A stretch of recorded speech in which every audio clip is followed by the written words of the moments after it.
4G की बात करें और जियो का नाम ना आए, ऐसा हो ही नहीं सकता। भारत में 4G लाने में जियो का एक बहुत बड़ा अहम रोल रहा है और अब 4G के बाद जियो भारत में 5G लाने की तैयारी में लगा हुआ है। और इसी में प्रोग्रेस करते हुए कंपनी ने हाल ही में 5G टेस्टिंग में 1 Gbps तक की इंटरनेट स्पीड हासिल करने में कामयाबी हासिल की है।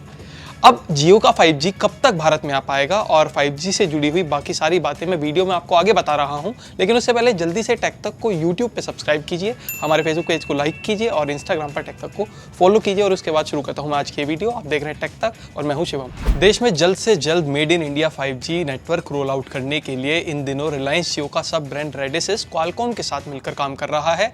रिलायंस जियो ने अपनी जुलाई 2020 में हुई AGM मीटिंग में भी 5G डेवलपमेंट से जुड़ी हुई बातें शेयर की थी। रिलायंस CEO मुकेश अंबानी ने कहा था कि जैसे ही देश में 5G स्पेक्ट्रम अवेलेबल हो जाता है, वैसे ही जियो देश में 5G टेस्टिंग शुरू कर देगा। Today, friends, I have great pride in announcing that Jio has designed and developed a complete 5G solution from scratch. This will enable us to launch a world-class 5G service in India using 100% homegrown technology and solution. This made in India 5G solution will be ready for trials as soon as 5G spectrum is available and can be ready for field deployment next year. लेकिन अभी भारत में 5G spectrum available नहीं है और इसीलिए जियो फिलहाल America में Qualcomm के साथ मिलकर 5G की टेस्टिंग कर रहा था, जहां पर उसने 1 Gbps की इंटरनेट स्पीड हासिल की है। अब इस 5G टेक्नोलॉजी को भारत में एक्सपोर्ट करने की बात की जा रही है। आपको यह भी बता दें कि कोरोना वायरस के चलते हुए दुनिया भर के ज्यादातर देशों ने हुआवे पर बैन लगा दिया है और हुआवे वही चाइनीज कंपनी है जो कि वर्ल्ड वाइड लेवल पर 5G डेवलपमेंट का काम कर रही थी।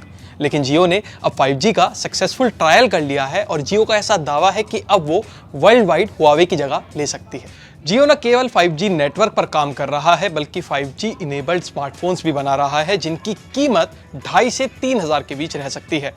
ये स्मार्टफोन्स दिखने में फीचर फोन जैसे हो सकते हैं और जियो गूगल के साथ मिलकर जो एंड्रॉइड बेस्ड OS पर काम कर रहा है, ये सभी 5G फोन उन्हीं पर चल सकते हैं। A 5G smartphone for a fraction of its current cost.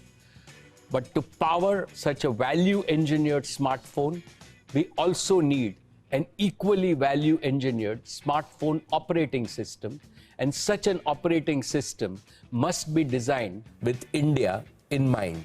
Google and Jio are partnering to build an Android based smartphone operating system. Through this partnership, we are confident that we can accelerate the national mission of putting a smart device in the hands of every Indian. ऐसा करके जियो देश में feature phone इस्तेमाल कर रहे 20 से 30 crore users जो कि फिलहाल अभी 2G नेटवर्क पर हैं, उन्हें टारगेट करना चाहता है। कुछ इसी तरह की स्ट्रेटेजी जियो ने 4G रोल आउट करते वक्त भी इस्तेमाल की थी। तब कंपनी ने 1500 रुपए के रिफंडेबल अमाउंट पर लोगों को फ्री में 4G फोन दिए थे और ये स्ट्रेटेजी तब काफी सक्सेसफुल भी साबित हुई थी। तो 4G रिवॉल्यूशन के बाद अब जियो तैयार है 5G के साथ। बस हमें इंतजार करना है 5G स्पेक्ट्रम का। जैसे ही भारत सरकार 5G स्पेक्ट्रम अवेलेबल करा देती है, वैसे ही टेलीकॉम इंडस्ट्री में हमें एक बार फिर से काफी कुछ बदलाव देखने को मिल सकता है। तो 5G से जुड़ी बाकी सभी अपडेट्स के लिए जुड़े रहिए टेक तक के साथ। वीडियो पसंद आई हो तो लाइक कीजिएगा, कमेंट कीजिएगा, शेयर कीजिएगा और देखते रहिएगा टेक तक।